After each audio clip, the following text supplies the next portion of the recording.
Hello everyone. तो ITR filing का season start हो गया है। बहुत से लोगों ने अपने आईटीआर फाइल कर दिए हैं और कुछ लोगों को अपने आईटीआर फाइल करना अभी बाकी है। तो यदि आपने भी आपका आईटीआर अभी तक फाइल नहीं किया है तो आज की इस वीडियो में मैं आपके साथ डिस्कस करने वाली हूँ कुछ मिस्टेक्स जिनकी वजह से आपका रिफंड रुक सकता है और इनकम टैक्स डिपार्टमेंट से आपके पास नोटिस आ सकता है यदि इन मिस्टेक्स को आप आईटीआर फाइल करते समय ध्यान में नहीं रखते हैं।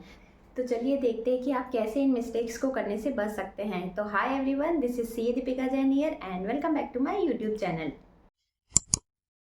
Income tax return not filed, यानी कि अगर आपकी इनकम बेसिक एग्जम्पशन लिमिट से ज़्यादा है, ओल्ड टैक्स रिजीम में 2.5 लाख से ज़्यादा है और न्यू टैक्स रिजीम में 3 लाख रुपए से ज़्यादा है और यदि उस केस में अगर आप आईटीआर फाइल नहीं करते हैं तो आपके पास इनकम टैक्स डिपार्टमेंट से नोटिस आ जाता है।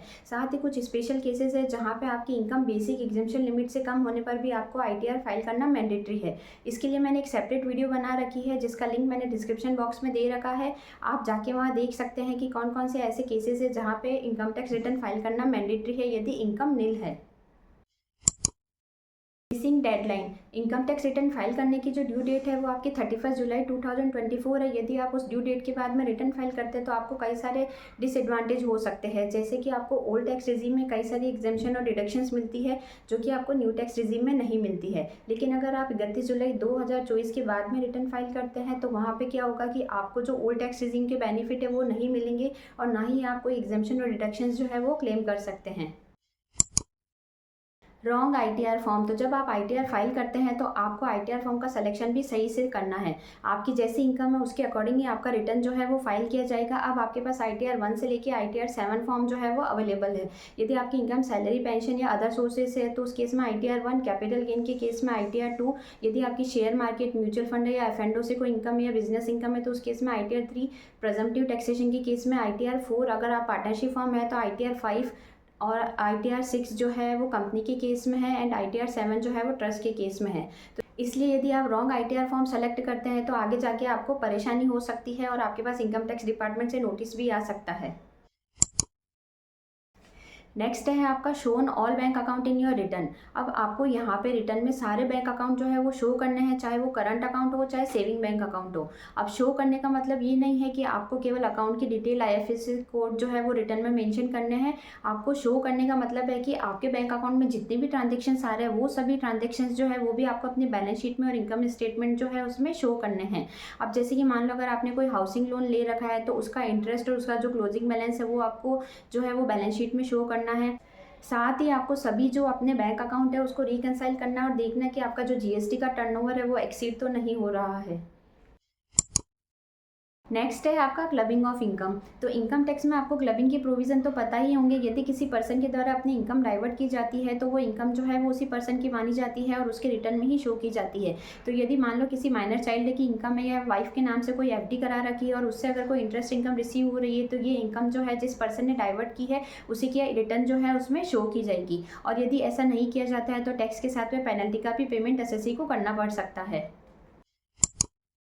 नेक्स्ट है आपका check AIS, TIS and 26CS। यदि आपने अपने पैन कार्ड से जितने भी ट्रांजेक्शन्स किए हैं तो वो सभी ट्रांजेक्शन जो है वो आपके एआईएस, टीआईएस जो है उसमें रिपोर्ट होते हैं। मान लो यदि आपका कोई टीडीएस डिडक्ट किया गया है तो वो टीडीएस जो है वो आपका 26CS में शो होगा। अब यदि आप एआईएस, टीआईएस या 26CS को चेक किए बिना आईटीआर फाइल कर देते हैं तो ऐसे केस में फ्यूचर में आपके पास मिसमैच का नोटिस आ सकता है।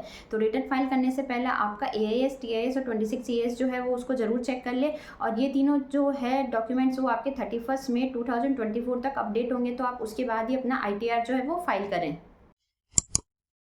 नेक्स्ट है आपका मिस रिपोर्टिंग ऑफ इनकम और अंडर रिपोर्टिंग ऑफ इनकम। तो बहुत सारे पर्सन होते हैं जिनके द्वारा अपनी इनकम जो है उसको रिटर्न में शो नहीं किया जाता है या कम शो किया जाता है।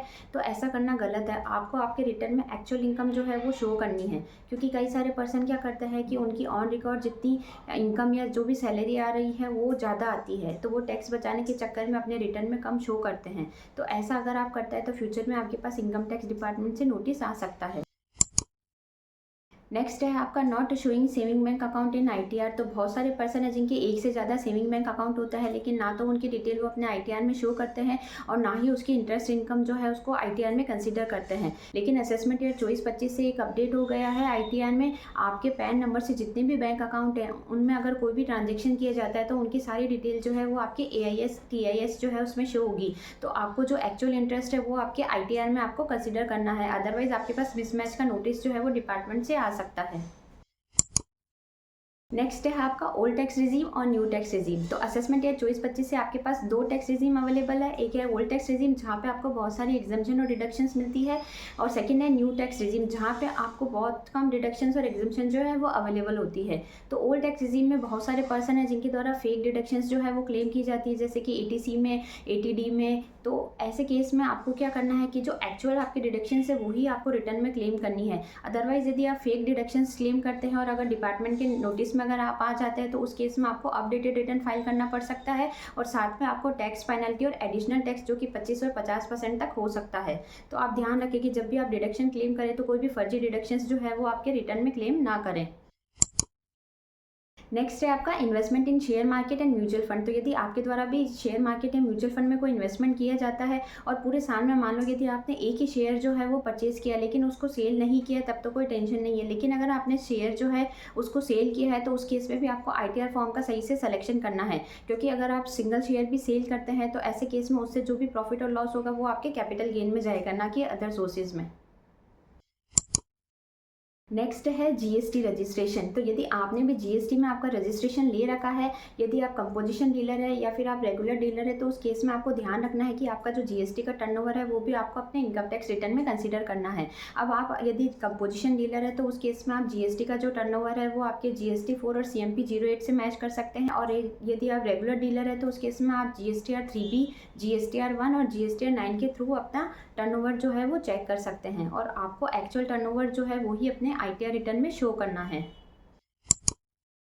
नेक्स्ट है आपका income show in wrong head. तो कई सारे पर्सन होते हैं जो कि ITR फाइल करते समय इनकम जो है उसको रॉन्ग हेड में शो कर देते हैं, तो आपको ऐसा नहीं करना है। जो इनकम जिस हेड से बिलोंग करती है आपको उसी हेड में इनकम जो है उसको डालना है। अब कई सारे पर्सन क्या करते हैं कि शेयर मार्केट में इन्वेस्ट करते हैं और शेयर मार्केट में डीलिंग करते हैं। अब उनके द्वारा मान लो साल में अगर एक भी शेयर जो है उसको सेल किया जाता है तो उसका जो प्रॉफिट होता है वो क्या करते हैं, अदर सोर्सेज में डाल देते हैं, जबकि ऐसा करना गलत है। शेयर मार्केट से अगर आपको कोई प्रॉफिट या लॉस होता है तो वो आपकी कैपिटल गेन के हेड जो है उसमें शो होगा। अब कई सारे पर्सन होते हैं जो कि कॉन्ट्रेक्चुअल बेसिस पे काम करते हैं, तो उनको जो इनकम रिसीव होती है वो उनके लिए है तो सैलरी, लेकिन उनका सेक्शन 194C में TDS जो है वो डिडक्ट किया जाता है, तो वो इसको सैलरी हेड में शो नहीं कर सकते हैं, क्योंकि सैलरी जो है उसमें 50,000 रुपये की डिडक्शंस मिलती है, और कई लोग क्या करते हैं डिडक्शन के चक्कर में उसको सैलरी हेड में शो कर देते हैं। तो उनको क्या करना है कि अगर कोई कॉन्ट्रेक्चुअल रिसिप्ट या प्रोफेशनल रिसिप्ट उनको रिसीव होती है तो उनको या तो बिजनेस हेड में शो करनी है या अदर सोर्सेज के हेड में उनको अपनी इनकम जो है उसको शो करना है। गलत हेड में उनको अपनी इनकम जो है उसको शो नहीं करना है। नेक्स्ट है आपका exempt income not shown in ITR। तो कई सारे पर्सन होते हैं जिनको एग्जम्प्ट इनकम जो है वो रिसीव्ड होती है, लाइक PPF का इंटरेस्ट हो गया, आपका सुकन्या समृद्धि योजना से कोई इंटरेस्ट मिल रहा है, या आपको कोई गिफ्ट जो है वो रिसीव्ड हो रहा है, या कोई आपको एग्रीकल्चर इनकम रिसीव हो रही है, तो वो क्या करते हैं कि अपने ITR में शो नहीं करते हैं। वो सोचते हैं कि वैसे भी ये इनकम तो मेरी टैक्स फ्री है, तो अगर रिटर्न में शो ना करूँ या करूँ तो उससे क्या फ़र्क पड़ जाएगा। तो आपको ऐसा नहीं करना है, आपको अपनी सारी एग्जम्प्ट इनकम जो है वो आपके ITR में शो करनी है।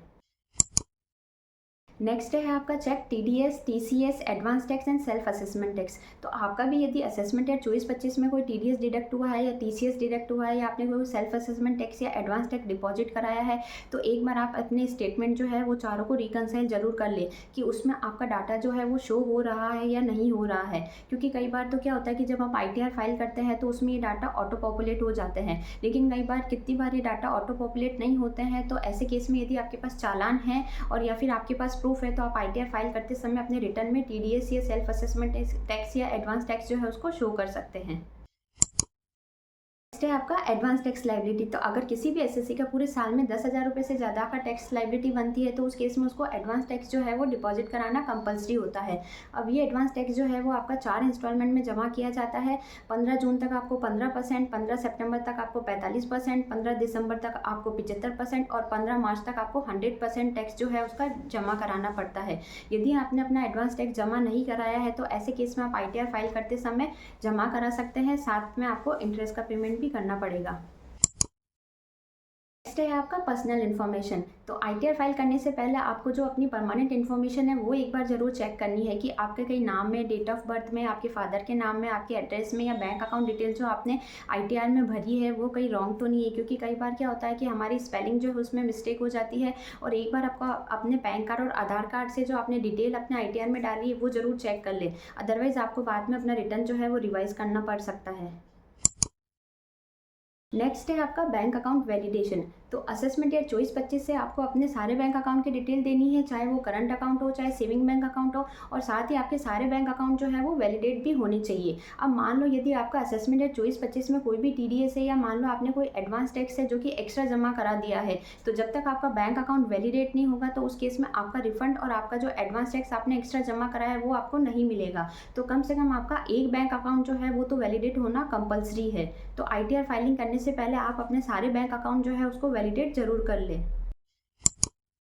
नेक्स्ट है आपका ई प्रोसीडिंग। तो आईटीआर फाइल करने से पहले आपको ई प्रोसीडिंग में जाना है। वहाँ पे आपको पेंडिंग एक्शन में देखना है कि आपकी कोई डिमांड जो है वो पेंडिंग तो नहीं है। अब आपकी जो डिमांड है वो आपकी लेट फीस की भी हो सकती है या आपकी कोई टैक्स की भी हो सकती है। अब अगर आपकी कोई डिमांड पहले से पेंडिंग चली आ रही है और मान लो आपका असेसमेंट है 24-25 में कोई रिफंड बन रहा है, तो आपका जो रिफंड है वो पहले आपकी डिमांड जो है उससे एडजस्ट होगा। तो ये चीज़ आप आईटीआर फाइल करने से पहले ज़रूर चेक कर लें।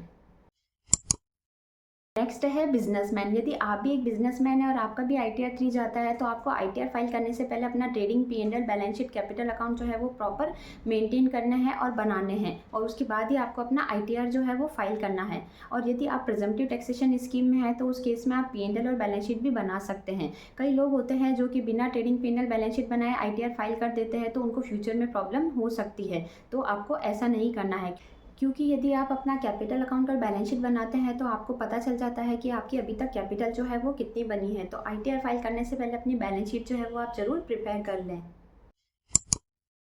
नेक्स्ट है आपका आफ्टर फाइलिंग आईटीआर ई वेरीफाई। तो जितना कि आपके लिए आईटीआर फाइल करना ज़रूरी है उतना ही उसको ई वेरीफाई भी करना ज़रूरी है। तो आईटीआर ई वेरीफाई करने के लिए पहले ये लिमिट 120 दिन होती थी, लेकिन अब आपके लिए 30 दिन है, यानी कि आपको रिटर्न फाइल करने के 30 दिन के अंदर ही आपका रिटर्न जो है वो ई वेरीफाई करना पड़ेगा। यदि आप 30 दिन के अंदर अपना रिटर्न ई वेरीफाई नहीं करेंगे तो जिस दिन आप ई वेरीफाई करेंगे उस दिन से आपका रिटर्न जो है वो फाइल माना जाएगा, और फिर आपके ऊपर लेट फीस के जो प्रोविज़न है वो एप्लीकेबल होंगे। फॉर एग्जाम्पल, यदि 31 जुलाई 2024 लास्ट डेट है आईटीआर फाइल करने की, और यदि आपके द्वारा जो रिटर्न फाइल किया जाता है वो 31 अगस्त को किया जाता है, तो उस केस में ये माना जाएगा कि आपने रिटर्न जो है वो 31 जुलाई को फाइल ना करके 31 अगस्त को फाइल किया है, और आप पे लेट फीस के जो प्रोविज़न है वो एप्लीकेबल होंगे। नेक्स्ट है डिस्ट्रॉय ऑफ प्रूफ। कई सारे लोग हैं जिनके द्वारा सबसे बड़ी गलती ये क्या की जाती है कि वो जैसे ही अपना रिटर्न फाइल कर देते हैं उसके बाद क्या करते हैं कि डॉक्यूमेंट्स जो है उसको या तो डिस्ट्रॉय कर देते हैं या इधर उधर रख देते हैं। तो ऐसे क्या होता है कि जब हमारे पास फ्यूचर में नोटिस आता है तो हमको बड़ी प्रॉब्लम हो सकती है, क्योंकि हमारे पास कोई डॉक्यूमेंट या प्रूफ नहीं होते हैं। तो आपको क्या करना है कि रिटर्न फाइल करने के बाद रिटर्न से रिलेटेड सारे डॉक्यूमेंट है, वो भले ही आपकी डिडक्शन या एग्जाम्पशन की कोई रिसिप्ट हो या आपके कोई भी और डॉक्यूमेंट है, तो उनको प्रॉपर वे में फाइल में मेंटेन करने हैं। और आजकल तो आप ऑनलाइन स्कैन करके पीडीएफ फॉर्म में भी मेंटेन करके रख सकते हैं, क्योंकि क्या होता है कि डिपार्टमेंट जो है उसके द्वारा क्या किया जाता है, अगर आपका टर्नओवर 50 लाख रुपए से कम है तो उस केस में जिस असेसमेंट ईयर में आपने अपना रिटर्न फाइल किया है उसके अगले 3 साल के नोटिस जो है वो डिपार्टमेंट आपको भेज सकता है। तो यदि आपके पास प्रॉपर डॉक्यूमेंट होंगे तो आप डिपार्टमेंट को अच्छे से रिस्पॉन्स कर पाएंगे। नेक्स्ट है आपका रॉन्ग आईटीआर फाइल। तो मान लो यदि आपने जल्दी जल्दी में अपना आईटीआर जो है वो गलत फाइल कर दिया है, तो गलती करने के बाद उस गलती को ना सुधारना भी सबसे बड़ी गलती है। तो यदि आपको ये गलती टाइमली पता चल जाती है तो आप इस गलती को सुधार सकते हैं। आपके पास रिवाइज रिटर्न का ऑप्शन है, आप 31 दिसंबर 2024 तक अपना रिवाइज रिटर्न जो है वो फाइल कर सकते हैं। एंड लास्ट है टैक्स प्रोफेशनल। तो सबसे बड़ी मिस्टेक जो कि कई पर्सन के द्वारा की जाती है कि वो अपना आईटीआर जो है वो पैसे के चक्कर में किसी से भी भरवा देते हैं। तो आपको ये मिस्टेक नहीं करनी है। आपको आईटीआर जो है वो किसी टैक्स प्रोफेशनल से, जिसको इनकम टैक्स की अच्छी नॉलेज हो, उसी से ही आपको अपना आईटीआर जो है वो फाइल करवाना है, भले ही आपकी आईटीआर की फ़ीस लगे। क्योंकि फ्यूचर में अगर आपको कोई प्रॉब्लम आ जाती है या कोई नोटिस आ जाता है तो ऐसे केस में अगर आप किसी टैक्स प्रोफेशनल से भराएंगे तो आपको फ्यूचर में काफ़ी हेल्प मिल सकती है। तो आई होप आज की जो ये वीडियो है वो आपके लिए काफ़ी यूज़फुल रही होगी। तो रिटर्न फाइल करने से पहले आप इन मिस्टेक्स को ज़रूर ध्यान में रखें। आप ये मिस्टेक अपना आईटीआर फाइल करते समय ना करें। तो आई होप ये जो वीडियो है वो आपके लिए काफ़ी यूज़फुल रही होगी। अगर आपको मेरी इस वीडियो से कुछ सीखने को मिला हो और फर्स्ट टाइम आप मेरे चैनल पर आए हो तो चैनल को लाइक शेयर एंड सब्सक्राइब करना ना भूलें। मिलते हैं ऐसी किसी नेक्स्ट यूज़फुल वीडियो के साथ, तब तक के लिए बाय बाय।